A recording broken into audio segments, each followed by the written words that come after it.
आज की एक और शानदार तस्वीर दिखाते हैं। आज प्रधानमंत्री मोदी और राष्ट्रपति पुतिन के बीच कार डिप्लोमेसी हुई।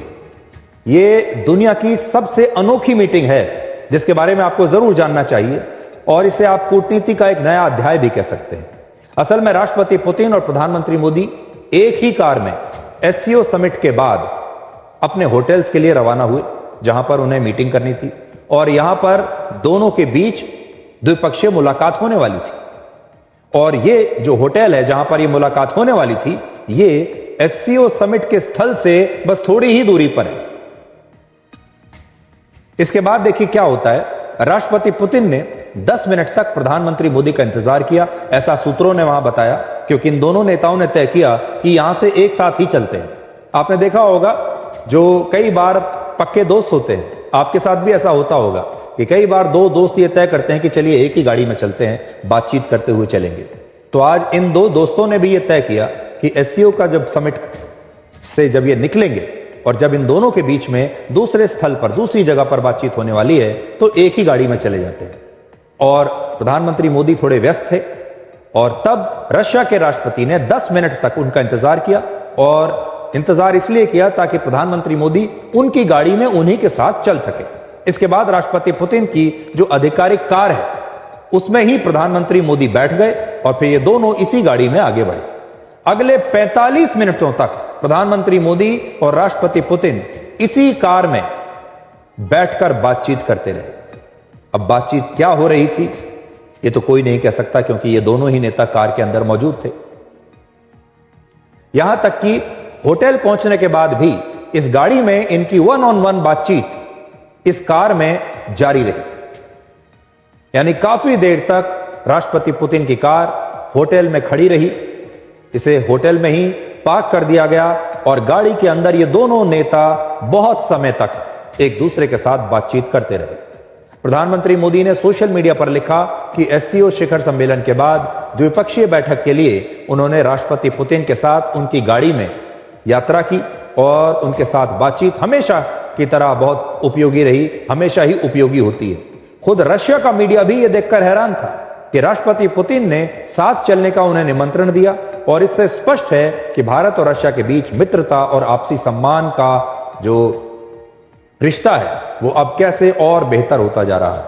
बहुत कम लोगों को प्रधानमंत्री मोदी और राष्ट्रपति पुतिन के बीच हुई 45 मिनट की इस बातचीत के बारे में कोई जानकारी होगी। संभव है आने वाले दिनों में इससे जुड़ी और खबरें आपके सामने आए जिसमें पता चलेगा कि इस गाड़ी में इन दोनों ने बात की क्या। हालांकि कार की यात्रा के ठीक बाद दोनों नेताओं ने 1 घंटे से भी ज्यादा समय तक दोबारा इनकी द्विपक्षीय बातचीत हुई, जिसमें एनर्जी के बारे में और व्यापार और सुरक्षा से लेकर यूक्रेन के मुद्दे तक हर चीज पर बात हुई। और इस मुलाकात में प्रधानमंत्री मोदी ने कहा कि भारत के 140 करोड़ लोग इस साल दिसंबर में होने वाले भारत रशिया शिखर सम्मेलन का इंतजार कर रहे हैं।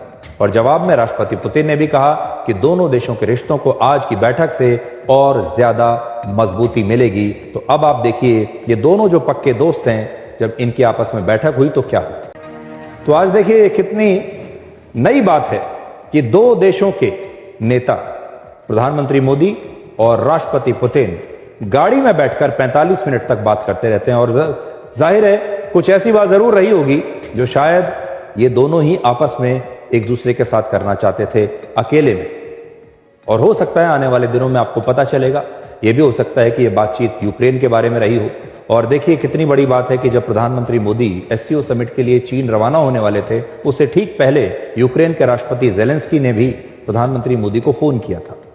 हो सकता है उनका संदेश प्रधानमंत्री मोदी ने राष्ट्रपति पुतिन तक पहुंचाया हो। अब आपको राष्ट्रपति पुतिन की उस कार के बारे में बताते हैं जिसमें यह मीटिंग चल रही थी और इसकी बड़ी चर्चा हो रही है। राष्ट्रपति पुतिन की इस आधिकारिक कार का, इस ऑफिशियल कार का नाम है ऑरस, जिसे रशिया की ही एक कंपनी ऑरस मोटर्स ने बनाया है। इसे रशिया की सबसे शानदार कारों में से एक माना जाता है और इस कार की तुलना दुनिया की जो बेहतरीन गाड़ियां हैं जैसे रोल्स रॉयस और बेंटली, इस प्रकार की लग्जरी गाड़ियों से इसकी तुलना की जाती है, यानी उसी लीग की गाड़ी है। और ऐसा बताया जाता है कि इस बुलेट प्रूफ कार पर गोलियों और बम धमाकों का कोई असर नहीं होता। आमतौर पर जो दुनिया के बड़े बड़े राष्ट्राध्यक्ष हैं वो इसी तरह की बख्तरबंद गाड़ियों में चलते हैं जो कि बुलेट प्रूफ होती हैं, जो सबसे सुरक्षित गाड़ियां मानी जाती हैं। इस गाड़ी की जो गति है वो कहा जाता है कि सिर्फ 6 सेकंड में ये कार 0 से 100 किलोमीटर प्रति घंटे की रफ्तार पकड़ लेती है और इसकी टॉप स्पीड लगभग 250 किलोमीटर प्रति घंटा है और ये एक चलते फिरते किले के जैसी है। इस कार में एक मिनी कमांड सेंटर भी है जिससे राष्ट्रपति पुतिन अपनी सेना को भी कोई भी आदेश दे सकते हैं और वर्ष 2024 में राष्ट्रपति पुतिन ने इसी मॉडल की एक कार उत्तर कोरिया के supreme leader Kim Jong Un को भी गिफ्ट की थी। तो ये उस समय की तस्वीर हम आपको दिखा रहे हैं जब किम जोंग उन और राष्ट्रपति पुतिन इसी गाड़ी में एक साथ जब उन्होंने यात्रा की थी। वर्ष 2018 से पहले तक राष्ट्रपति पुतिन विदेशी गाड़ियों का इस्तेमाल करते थे, हालांकि अब वो सिर्फ मेड इन रशिया गाड़ी का ही इस्तेमाल करते हैं। तो पुतिन की जो दो बातें खास हैं आप देख लीजिए। एक, वो अपने देश में ही बनी गाड़ी का इस्तेमाल करते हैं अपनी आधिकारिक कार के तौर पर और वो दुनिया के उन गिने चुने राष्ट्र प्रमुखों में से एक हैं जिनके पास अपना खुद का स्वदेशी एयरक्राफ्ट है, यानी वो चाहे गाड़ी हो या हवाई जहाज हो, रशिया में बने हुए ही प्लेन का वो इस्तेमाल करते हैं। तो आपने देखा होगा जब वो अलास्का गए थे, प्रधानमंत्री राष्ट्रपति पुतिन और राष्ट्रपति डोनाल्ड ट्रंप के बीच जब बातचीत हुई थी अलास्का में, तो वहां पर वो जिस आधिकारिक प्लेन से गए थे वो भी मेड इन रशिया एयरक्राफ्ट था। तो उस दिन भी मैंने आपसे कहा था राष्ट्रपति पुतिन से आप ये सीख सकते हैं, जहां भी जाते हैं अपनी भाषा बोलते हैं, अपने रशिया में बनी हुई गाड़ी का इस्तेमाल करते हैं और रशिया में बने हुए प्लेन का इस्तेमाल करते हैं।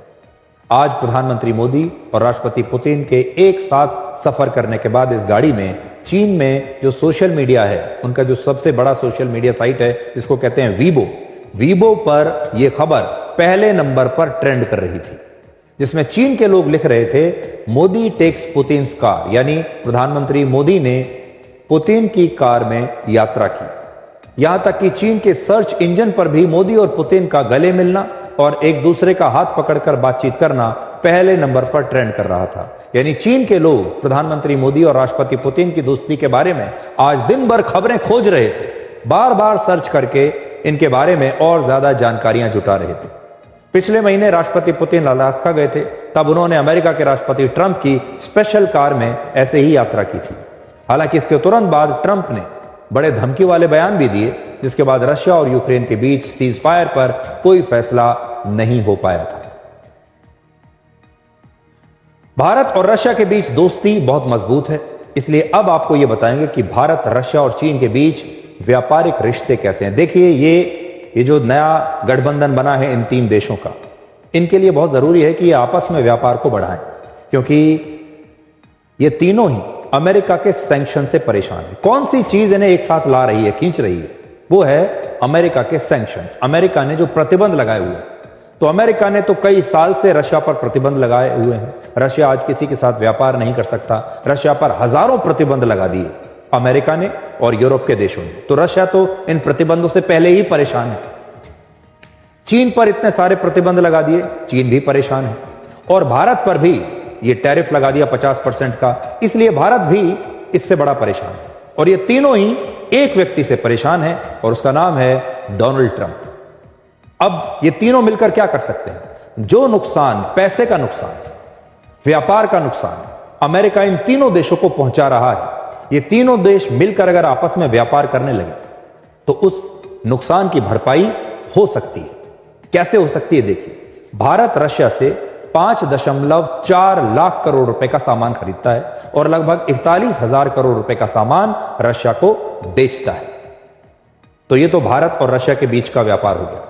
भारत चीन से 9.6 लाख करोड़ रुपए का सामान खरीदता है और 1.2 लाख करोड़ रुपए का सामान चीन को बेचता है।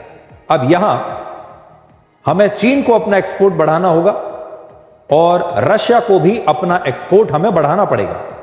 हालांकि आने वाले समय में ये आंकड़े, अगर ये तीनों देश मिल जाएं और एक दूसरे के साथ व्यापार बढ़ाएं तो ये आंकड़े बदल जाएंगे और संभव है कि अमेरिका ने जो टैरिफ लगाया है उसके बाद रशिया और चीन के साथ भारत का व्यापार और ज्यादा बढ़ जाए और जो नुकसान इससे हमें हुआ है टैरिफ से, 50% टैरिफ से, उस नुकसान की काफी हद तक भरपाई हम दुनिया के इन 2 बड़े बाजारों में अपना सामान बेचकर कर सकते हैं। चीन, हम चाहें तो चीन का जो इन्वेस्टमेंट भारत में आ रहा है उसे भी हम बढ़ा सकते हैं। आज पूरी दुनिया में 2 शब्दों की बड़ी चर्चा हो रही है। पहला है ट्रॉयका और दूसरा है मोदी डॉक्ट्रिन, यानी प्रधानमंत्री मोदी। आपसे मिलकर बहुत खुशी हो रही है और मैं हमेशा अनुभव करता हूं कि आपको मिलना मतलब एक यादगार मीटिंग भी होती है, बहुत सी चीजों की जानकारियों का आदान प्रदान करने का अवसर मिलता है। हम लगातार संपर्क में रहे हैं। दोनों पक्षों के बीच नियमित रूप से कई उच्च स्तरीय बैठकें भी हुई है। इस वर्ष दिसंबर में हमारी 23वीं समिट के लिए 140 करोड़ भारतीय उत्सुकता पूर्वक आपका इंतजार कर रहे हैं।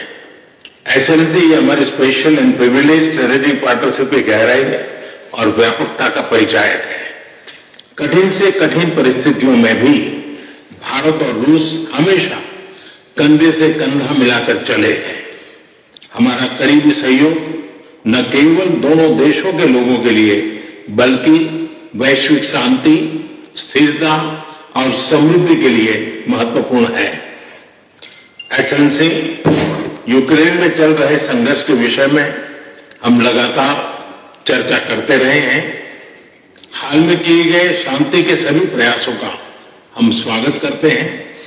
हम आशा करते हैं कि सभी पक्ष कंस्ट्रक्टिवली आगे बढ़ेंगे, संघर्ष को जल्द से जल्द खत्म करने और स्थायी शांति स्थापित करने का रास्ता खोजना होगा।